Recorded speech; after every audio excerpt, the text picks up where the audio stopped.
Cette émission vous est présentée par PMU.fr.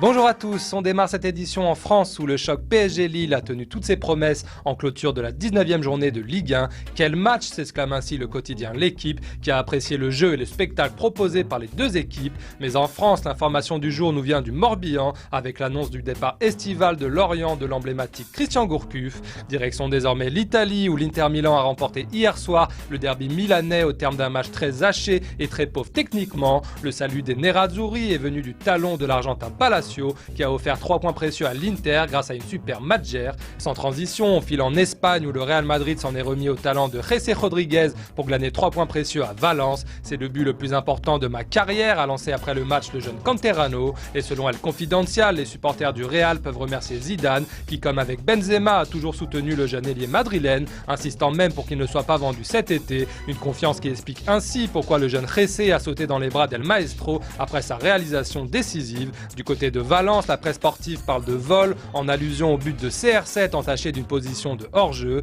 Surtout, le quotidien Super Déporté relaye les propos du président Tché qui a confirmé que le multimillionnaire Peter Lim souhaitait racheter le club, éponger sa dette, finir les travaux du stade et investir entre 30 et 50 millions d'euros dès cet hiver pour permettre au FC Valence de bâtir une grande équipe. On reste en Espagne où le quotidien catalan Mundo Deportivo rend hommage au triplé de Pedro face à Getafe. Mené 2-0, le Barça s'est finalement imposé 5-2 grâce à 3 buts et une passe décisive du Canarien. On termine enfin cette revue de presse en Angleterre avec le doublé salvateur d'Emmanuel Adebayor qui a permis à Tim Sherwood de remporter sa première victoire en tant qu'entraîneur des Spurs. Ce dernier rencontrera d'ailleurs ce lundi son président pour savoir s'il continue ou non jusqu'à la fin de saison. Voilà, c'est tout pour aujourd'hui. Bonne journée à tous sur le site et rendez-vous dès demain pour plus de gros titres et l'info fraîche.